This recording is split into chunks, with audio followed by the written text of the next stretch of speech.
Ринот е коренесто растиние, кое се користи како храна во древните магиски и свадбени церемонии, но и како лек. Народната медицина препорачува употреба на рен затоа што ова растиние е многу корисно и здраво, од врвот на лисијата до коренот.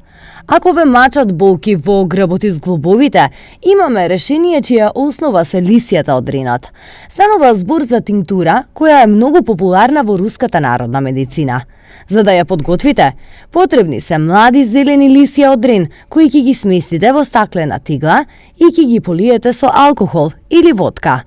Садот се чува 2 дена на темно и ладно место, пошто се процедува содржината, па течноста со помош на газа се нанесува врз болните области од телото. Проблемите со мускулите и зглобовите може да започнат на која било возраст, но дури и кога конвенционалната медицина не може да даде брзи позитивни резултати, можно е аер да видите токму од овој рецепт.